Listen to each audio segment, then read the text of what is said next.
Good morning once again, good people.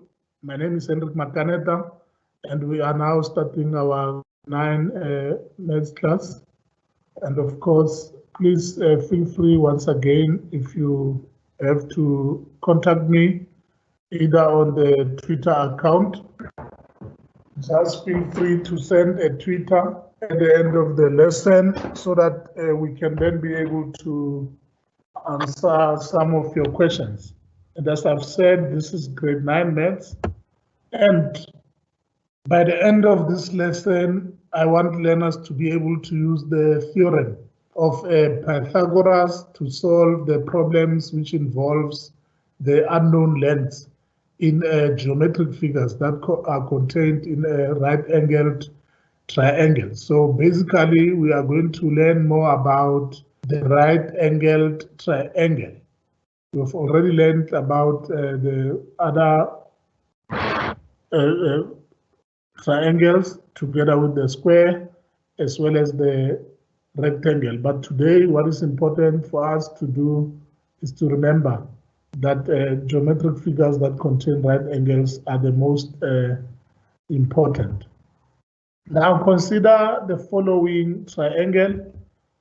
We have got triangle ABC, as you can see on the screen there. And you can see that, in triangle ABC, these sides are named as follows. The side that is opposite angle A, that side which is opposite angle A can be named BC or small letter A, as you can see on the board. And the side that is opposite angle B can be named AC or small letter B. Now that is what you can do in as far as naming your sides. And the side that is opposite angle C can be named AB or small letter C there. And of course, we know that in any triangle, the longest side is opposite the biggest angle, and the shortest side is opposite the smallest angle. So therefore, in a right angle triangle, the largest angle is 90 degrees. So the longest side is always opposite the right angle, and it is called the hypotenuse. The longest side that is opposite the right angle is called the hypotenuse. And this theorem of Pythagoras will state that in any right-angled triangle, the square on the hypotenuse is equal to the sum of the squares on the other two sides. So this is what you need to know in as far as this particular exercise or activity is concerned. Therefore, the longest side, as you always know, will always be opposite the right angle. That is in any right-angled triangle. And the longest side is called the hypotenuse side. Now, we should know, if we look at the triangle that we have on the right-hand side there. If you look at that triangle there, you should be able to see that the square on the hypotenuse side must be equal to the sides, the other two squares of the other side. So in other words, the square on the hypotenuse, which is a c squared, if you square that side that is opposite the right angle, will always be equal to the sum of the squares of the other two sides. In other words, c squared will be equal to a squared plus b squared.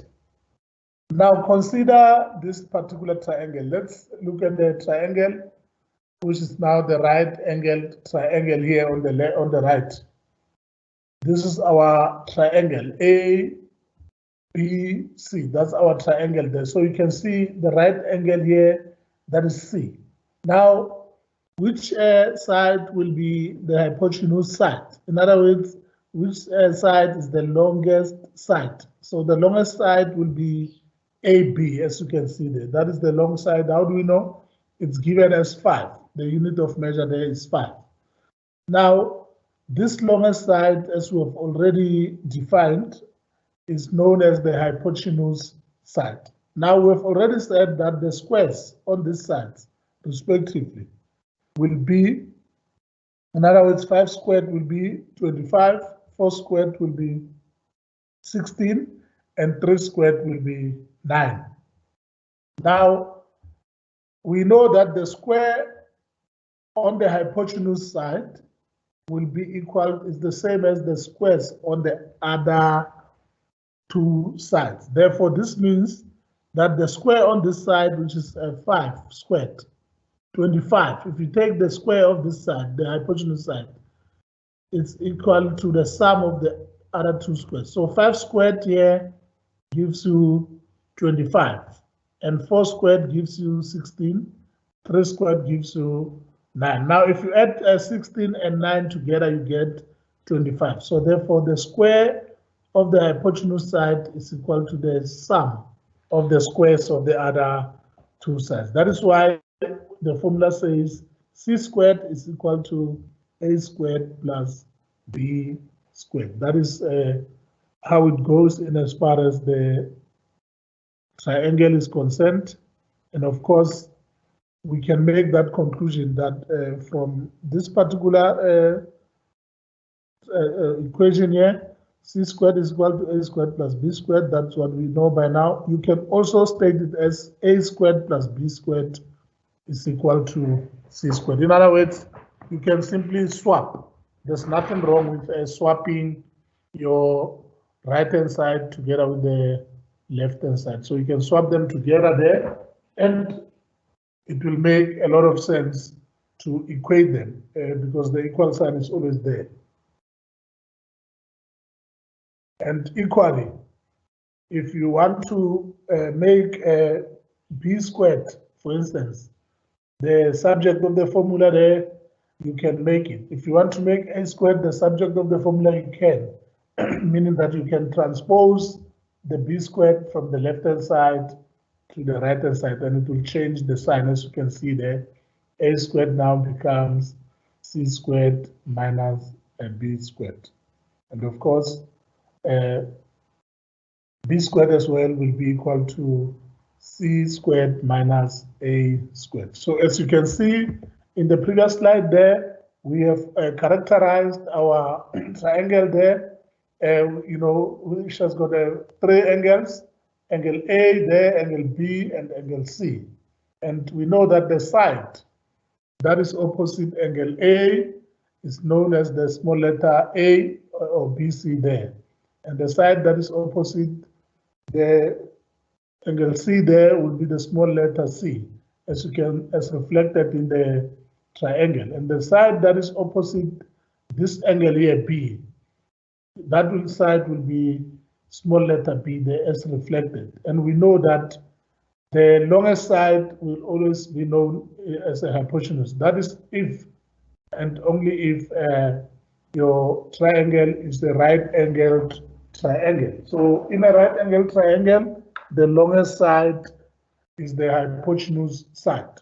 And of course, we have already shown that the side which is the hypotenuse is opposite the 90 degrees. So you'll have 90 degrees in any right-angled triangle, and 90 degrees is the biggest angle which you can work with in a right-angled triangle. There's no other angle which is bigger than 90 degrees in a right-angled triangle. All the other two angles will be smaller than 90 degrees.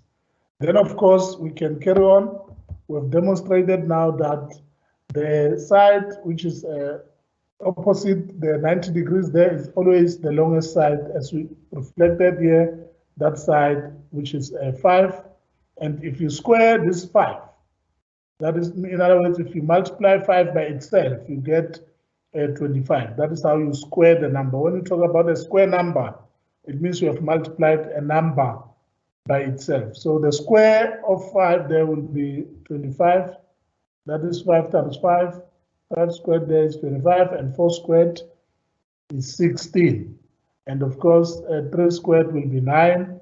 And if you add 9 and 16 together, they will give you 25. And of course, this means that the square of the other side, which is AB, is equal to the sum of the squares of the other two sides.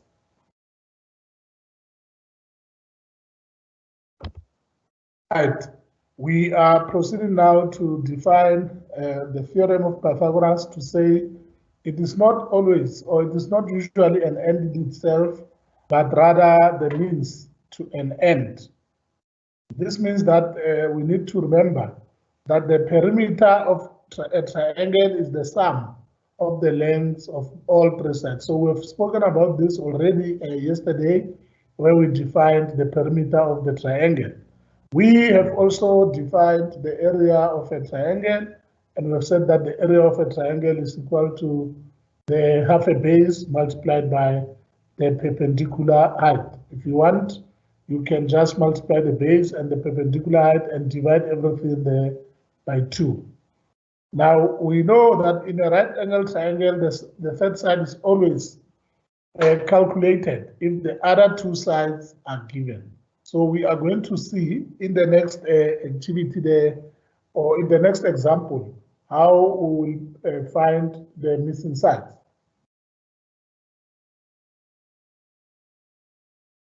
Now consider this example here. We have got an example where we must now calculate the value of x, and we must give reasons for our answer. But at the same time, we must state the perimeter of a triangle ABC. We must also calculate the area of a triangle ABC. So there are 3 questions there. You need to find, first of all, the missing side. You are given 2 sides in the triangle. The first side that is given here is AC, and that is 15 centimeters. And the other side, of course, is BC, which is now 8 centimeters. And AB is an unknown, and you can see the, excuse me, you can see that the unknown is given as the value of x there. And then, of course, you have to now find the unknown. Now, how do we find the unknown?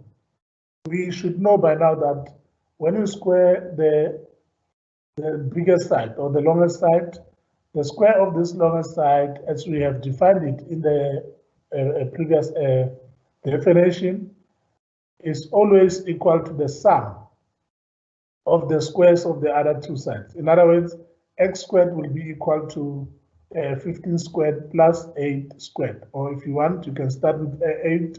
You can say that x squared will be equal to 8 squared plus 15 squared. So as you can see there in the answer there, we have said that x squared is equal to 8 squared plus 15 squared. And what is 8 squared? 8 squared is the same as 8 multiplied by 8.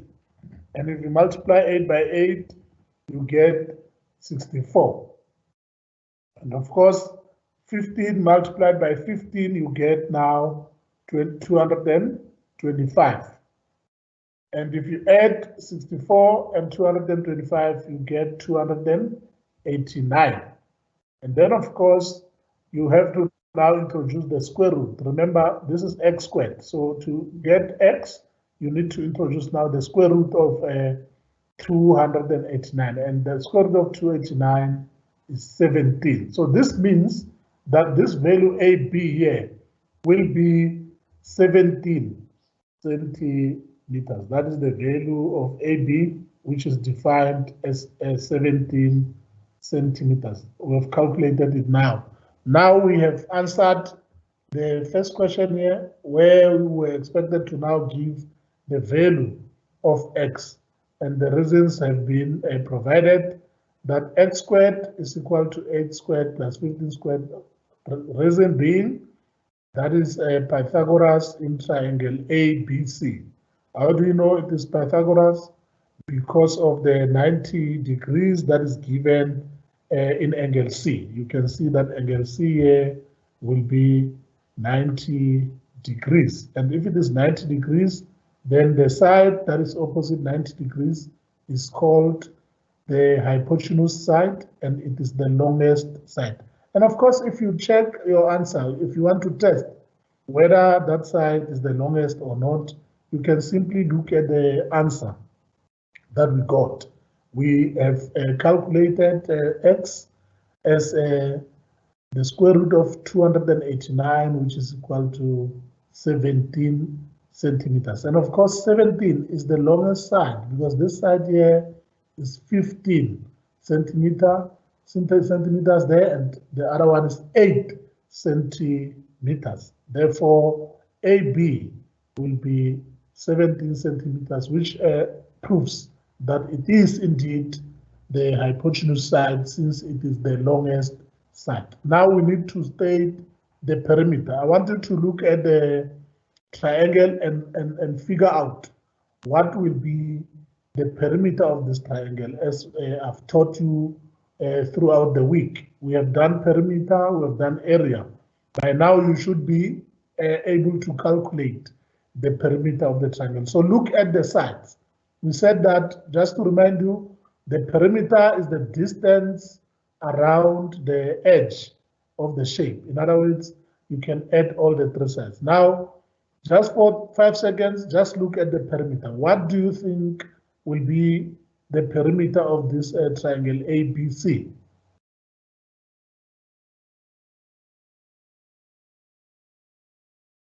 Without any waste of time, I'm sure you can see that the perimeter of triangle ABC, you will have to add all the sides. In other words, you'll have to add 17 as well as 15. And if you add 17 plus 15, what do you get? You get 32. You see, so you get 32 there because 17 plus 15 gives you 32 centimeters. And then you also add the 8 there. 32 centimeters plus 8 gives you 40 centimeters. Therefore, your area, your perimeter, the perimeter of this triangle ABC will be 40 centimeters, because all that you do, or all that you need to do now, is just to add the sides together, and you will be able to get now the perimeter. And how would you calculate now the area? If you come to the last question then, how would you calculate the area? Always remember what we have said in the previous slide. We have said that the area is calculated by the formula half a base multiplied by the height, which is the perpendicular height. Alternatively, you can just multiply the base there. The area of a triangle, you just multiply the base with the perpendicular height and you divide that by 2. That is half of the base, or half of a base simply means you divide by 2. And this, of course, means it must be in a right-angled triangle. So let's carry on now to check. We have got the base here, which can be defined as BC, can be your base, which is 8 centimeters, and your height really can be 15 centimeters. That can be the height of the triangle. By the way, it's not just the height, but the perpendicular height. How do we define perpendicular? If the perpendicular height, then it means where the two lines meet, where this height AC meets with BC, they form what is known as an angle there called 90 degrees. Therefore, an angle is formed 90 degrees, then AC is therefore called a perpendicular height by virtue of creating 90 degrees there. So, to calculate the area of triangle ABC, all that you need to remember is that the area of a triangle is given by the formula half of the base times the perpendicular height. and we are going to obviously say half of the base. Half of the base there will be the 4, because your base is 8, so half of 8 is 4 centimeters. So you'll have to say half a base times perpendicular height. So half of 8, which is the base, is 4. Half of that is 4, and then you multiply 4 by the perpendicular height. So what is 4 times 15? So 4 times 16 will give you 4 times 15 will give you 60. So it will be 60 square centimeters, as reflected in the next slide. I'm sure that you can see that we have now been able to calculate the perimeter there, and we have said that the perimeter of triangle ABC, we will simply add the sides, is equal to 8 plus 15 plus 17, and of course this gives you 40 centimeters. So remember, the order of adding is not important.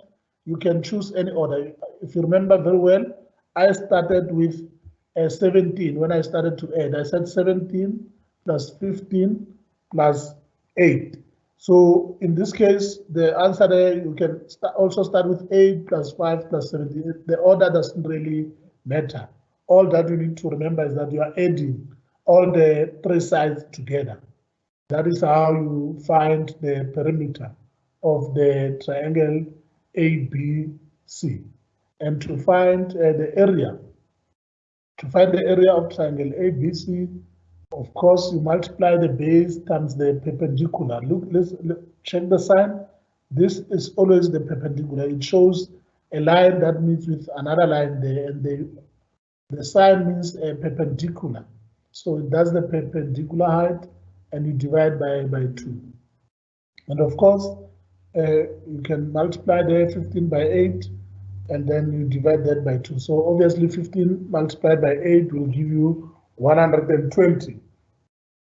And if you divide 120 by 2, you will be able to get 60 square meters. And that's how far it goes in as far as calculating the area is concerned. And of course, we are not going to waste a lot of time.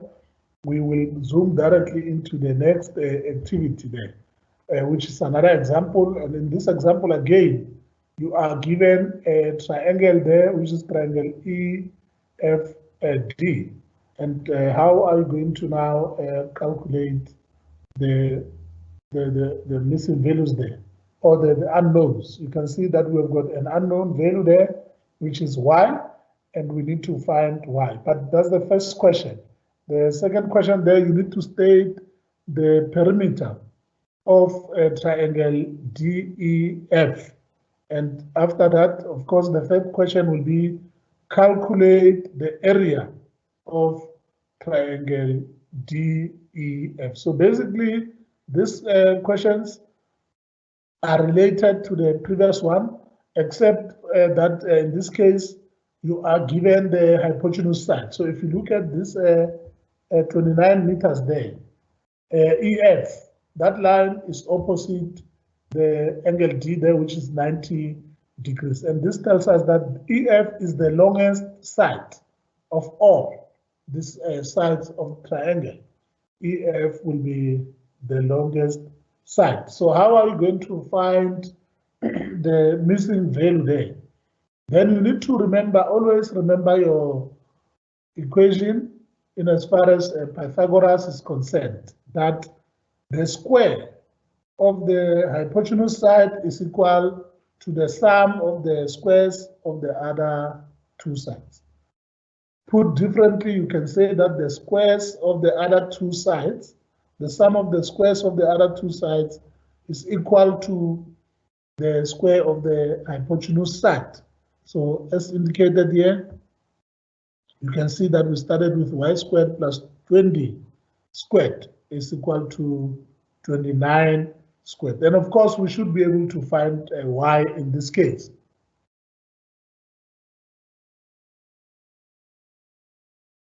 You can see that the y there becomes now the square root of 441. And how did we find the square root of 441? You simply transposed the 20 squared there. And 20 squared, as you know, is 400, because 20 times 20 gives you 400. And the 29 squared will give you 841 there. So that's what you get. And if you subtract 400 from 841, you get 441. So basically, you have transposed the 20 squared from the left-hand side to the right-hand side. And of course, this becomes now 29 squared minus 20 squared. And 29 squared, as I've said, is 841 minus 20 squared is 400. And 841 minus 400 gives you now 441. And this 441 now, in order to get y, you need to now introduce the square root on the 441. And the square root of 441 gives you 21. And this is the other side that is missing. As you can see, that's the y value. So it means this side here will be 21. So as you can see, it is not bigger than the EF there. You see, the EF is quite big because it is 29 meters. And the y value there will be 21 meters, as we have calculated. Now, once you have all the sides together, then you should be able to use or make use of the perimeter, or the formula to calculate the perimeter, in order to add all the sides. And how are we going to add the sides? You will simply add 20 plus 21 plus 29. And of course, this gives you the 3 sides, which will be 70 meters. And of course, that will be your perimeter. That is the perimeter of the triangle DEF. So to calculate the area of triangle DEF, again, all that you need to do is to find your base. And of course, if you go back to your triangle full as it is, you can see that your base can be 20 meters there, and your perpendicular height can be 21. So meaning that the y value there is now the perpendicular height, and this 20 now is now the base. So remember that we have always defined the area of a triangle as half a base multiplied by the perpendicular height. So in other words, you'll have half of 20 there, which is 10, and then you multiply 10 by 21. And of course, 10 multiplied by 21 will give you 210 square meters. So this is what we have. So it was done differently here, multiplying the base together with the height, and then you divide that by 2. So that is the same as saying this is half of 20, which is 10, and 10 times 21 is 210. So therefore, your area is equal to 210 square meters. That is the area of the triangle DEF. Now, having said this, we can proceed to look at the next work here, which is now the activity. We have 4 triangles there in our list, and we need to determine the values of B in the first triangle, the value of F in the second triangle, the value of G in the third triangle, and the value of K in the last triangle. So basically, you've got triangles and you are given sides, and you need to use those sides to find the missing side. So remember that in this triangle, we need to determine and we must show all the necessary calculations. In other words, show the calculations and also determine with reasons. But at the same time, you must determine the perimeter and the area of triangle ABC, triangle DEF, as well as triangle GHI and JKL. So before we can proceed to the next activity, we'll just have to finalize this one here, where we must find the different or the missing sides. Now, let's zoom directly into the first triangle there. We have got the unknown side, which seems to be the longest because it is opposite the 90 degrees there. So therefore B, which is a missing side, will be longer than any of the sides of the triangle there. But now here's an interesting thing. You are given 24 meters there, and you are given 700 centimeters there. So the first step, of course, will be to convert. Remember, we taught you how to convert from centimeter to meters. And we have also taught you how to convert from meter to centimeters. So remember that we have always said that 1 meter is equal to 100 centimeters. So that is what we know, that 1 meter is equal to 100 centimeters. So it's really up to you. If you want to convert, you can convert from centimeter to meter, or you can convert from meter to centimeter. So if you are converting the meter to centimeters, you have to multiply by 100. Remember that 1 meter is equal to 100 centimeters. So if you are converting centimeters to meters, you have to now divide by 100, because 100 centimeter is equal to 1 meter there. So to convert from centimeter to meter, you divide by 100. So if we divide this 700 by 100, obviously we will get 7 meters. So this will be 7 meters, and this will be 24 meters. So it should be easier for us to find the missing side, which is B, because all that you need to do is to say B is equal to, B squared is equal to 24 squared plus 7 squared. So that is what we need. We will have to now calculate 24 squared plus 7 squared. So now if you calculate 24 squared, you know that 24 squared is the same as 24 times 24, and that will be 576. And of course, 7 squared is 49. Then you add 49 there. Then of course, you have to now find the square root of 625, which is going to be 25. So the first step here is that you must find, or you must convert your 700 centimeters to meters. And we have done so.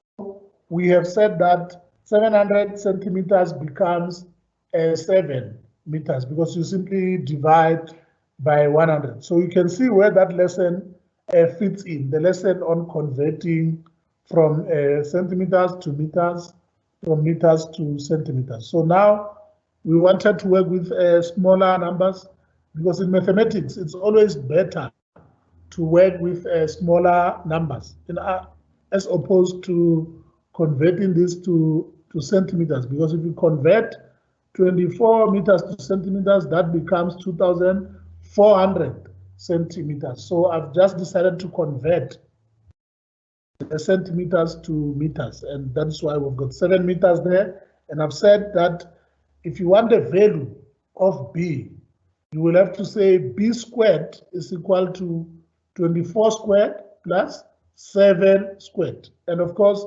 24 squared is 576 plus 7 squared is 49. And then if you add 576 and 49, they give you 625. And of course, the square root of 625 will be 25. So meaning that B, as you can see, will be the longest side there, which will be 25 meters. So I just want us to find that value of B and thereafter show with the necessary calculations and determine the perimeter. So for each triangle, I want us to finish with the first triangle there. We have done the missing side, which is B. I want us now to look at the perimeter of the same triangle there, so that we finish with the first triangle. Then thereafter we can go to the others. Now that we know that B will be 25 meters, can we find the perimeter? Yes, we can.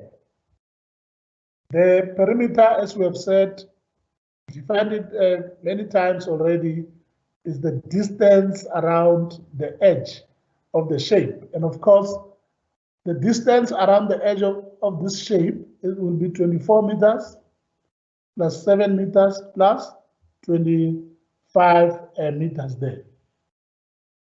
If you want, you can say it's 24 plus 25 plus 7. So obviously, if you add 24 and 25, you get 49 meters. So that's what you get there.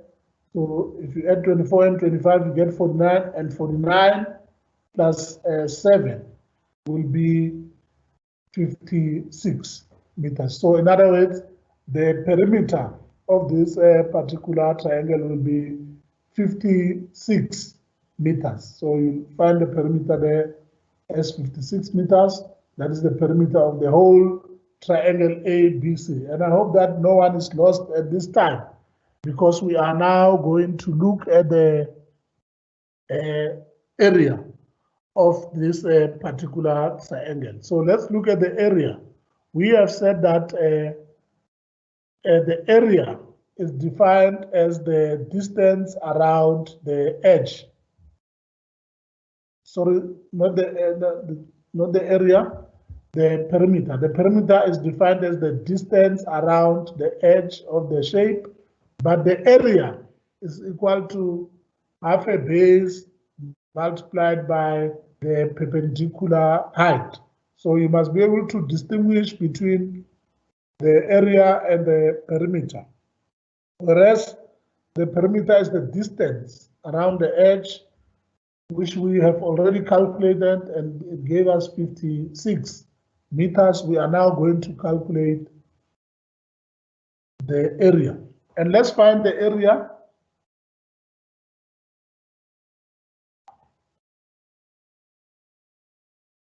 We should know by now that our height can be any of the two there, or it can be 24 meters there, that's our height. And our perpendicular height is BC there, which is now 7. And how do we calculate the area? The area is half a base multiplied by the perpendicular height, or you can multiply the two out. So your area there will be half, open bracket, 7 multiplied by 24. And of course, half of 24 is 12. And thereafter, you can multiply just 12 by 7. And of course, if you multiply out, you will see that 12 multiplied by 7 will give you 84. Therefore, the area of triangle ABC will be 84 square meters. That will be the area of triangle ABC. And of course, we can conclude that we have now been able to find the missing side. We've been able to find the perimeter there, and we've been able to find the area. Then we can proceed to the next example there, which is the second triangle, triangle DEF, where we need to also find the missing side. And of course, we can also look at the area there as well as the perimeter. Let us now conclude to say that in order to find the F, you will have to apply the same principle that we have applied there. But first and foremost, you'll have to now convert. Remember that the FD there is in 90 millimeters. So you must convert this 90 millimeters to centimeters in order to work with the same units. You cannot just substitute these values without converting them first in order to have the same unit of measure. You do the same with the rest, and then you can be able to find the missing side. But I think we will be able to carry on with this lesson on Pythagoras thoroughly when we meet again on Tuesday. And of course, our lesson comes to an end with an understanding that we have been able to find the missing side using the principle there of Pythagoras, as we have seen in different examples there, where we have shown you that the hypotenuse side is always the longest side. And of course, you can be able to find any missing side if you've got two sides, provided you are in a right-angled triangle. So until we meet next week, Tuesday, I would have loved to say that let the 3 ones be your example, your homework there, just to find the missing sides, F, G, and K. And then we can be able to look at that on Tuesday. And of course, you can proceed to look at different links which I have provided there. And let's carry on Tuesday to finalize or to carry on with the Pythagoras. Until we meet again, my name is Hendrik Makaneta, and I can be reached there on 082-623-2148. Our Twitter page @AfricaTeenGeeks, and we are also on Facebook. This lesson was brought to you by the Africa Teen Geeks in partnership with our STEM champions, of course, made possible by the funders, Sasol Foundation, together with MS Zora. Until we meet again on Tuesday, thank you very much indeed.